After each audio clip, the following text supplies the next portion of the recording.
1447 BC, 2448 AM. This is the most pivotal year in world history. The year Bronze Age Egypt collapsed in a series of disasters, quakes, and astronomical phenomena. The Israelites, with foreigners among them, fled into Saudi Arabia, and Moses led the Israelites through the wilderness. Before we can review everything that occurred in this year, we must first review these astonishing calendrics. René Andrew Boulay, an historian employed formerly with the National Space Agency, NSA, as a cryptologist and reporter on intelligence activities, an antiquarian and chronologist, wrote, "Scholars agree that the key to establishing the time of events in biblical times hinges on fixing the time of the Exodus. His own calculations place the Exodus at 1447 BC. The renowned researcher and author of Ages in Chaos named Immanuel Velikovsky wrote that computations have been made which indicate 1447 as the year of the Exodus. Biblical chronologist and author of Secrets in Time places the date of the Exodus exactly on 1447 BC, a researcher who used the scriptures, the Book of Jasher, the Jubilees text and Assyrian eponyms to arrive at this date. In Jones' research, the year 1447 BC was also the year 2448 AM, Annus Mundi. In the old Jewish Seder Hadaroth, the plagues on Egypt and Exodus took place in the Hebrew year 2448. Having no idea when the Exodus occurred, the authors Patrick Gerrell in Geno Ratinex independently discovered that the Egyptian number for cataclysm was 2448. The sum of 2448 years is exactly a third of the entire Anunnaki chronology, from 5239 BC to 2106 AD, when they are destroyed by the chief cornerstone. As found in chronotecture, lost science of prophetic engineering, the number 2448 is found prominently in the measurements of the Great Pyramid. Even chronologists long ago almost got the date right. Hevelius in Cometographia, 1668 AM, wrote, "In the year of the world, Annus Mundi 2453, he was 5 years off. According to certain authorities, a comet was seen in Syria, Babylonia, India, in the sign Jo, in the form of a dish, at the very time when the Israelites were on their march from Egypt to the Promised Land. The exodus of the Israelites is placed by Calvisius in the year of the world 2453. The biblical method of dating the Exodus and Egyptian disasters results with the same 1447 BC, 2448 AM date.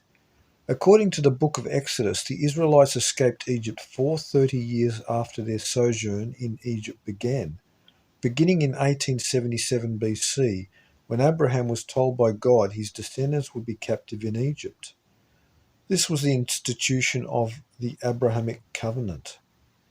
The church father and historian Eusebius, over 15 centuries ago, in his own Chronicon, wrote that the Exodus occurred 430 years after God and Abraham entered into a covenant. We will review more amazing calendrics before we conclude our review of 1447 BC. Egyptologists claim there is no evidence of the Exodus and 1447 BC disaster.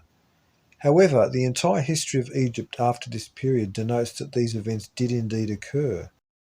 Further, the Egyptian Ipuwer text reads that plagues and darkness afflicted Egypt and was foretold to the ancestors. Remember that it was prophesied that if the bones of Joseph were removed from the tombs of the kings, then Egypt would be destroyed. Interestingly, we read that at the Exodus, the Israelites took the bones of the patriarchs and Joseph out of the tombs to carry them into Canaan, according to the testament of Simeon. The removal of the bones is mentioned in the book of Jasher. In his Admonitions of a Sage, Ipuwer wrote that, "What the pyramid has hidden is now empty." Before the Israelites left, they went inside the Great Pyramid and retrieved 3 artifacts from before the flood: gold, incense, and myrrh, objects that would serve as signs of the presence of God on earth in the future.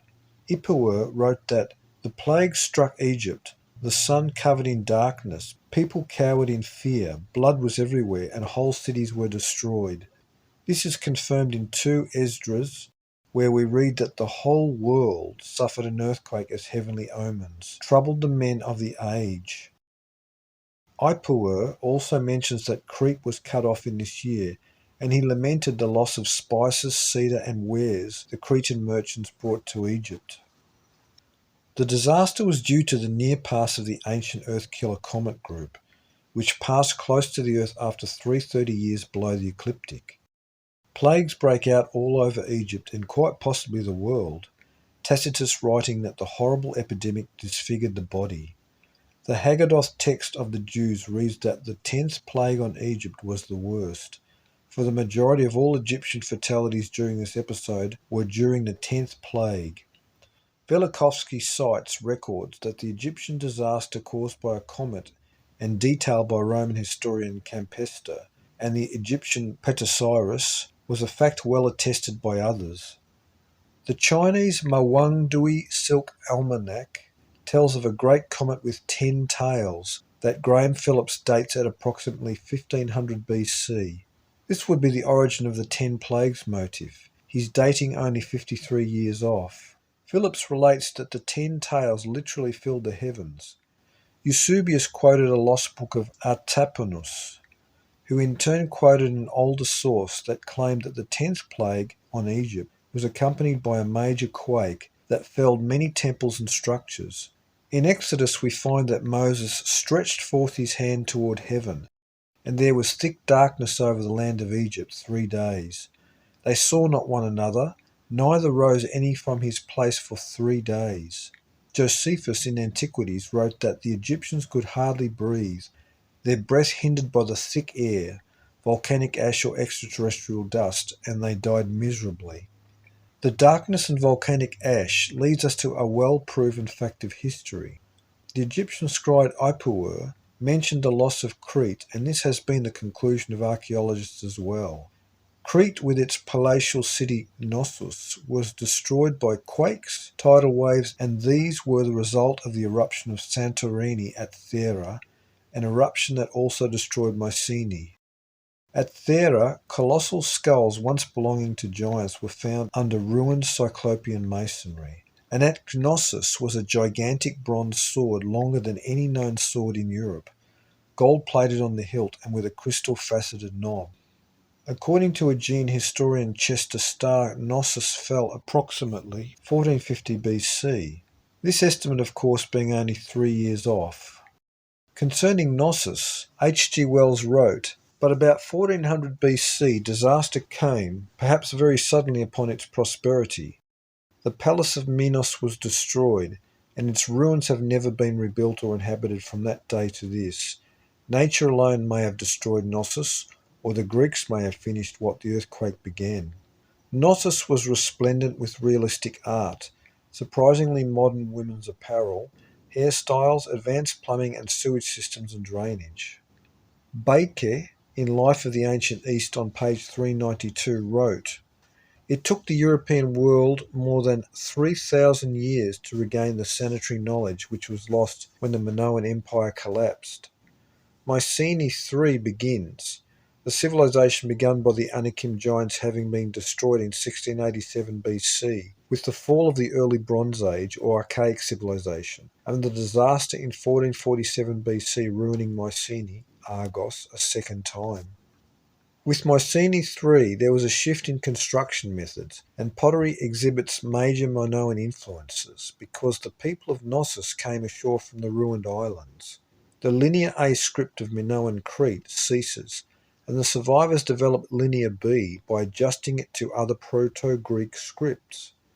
Many of the megalithic cities and temples destroyed in 1687 BC at the Phoenix Cataclysm and rebuilt which are destroyed again in 1447 BC are abandoned for good, overtaken by the deserts, the jungles and coasts.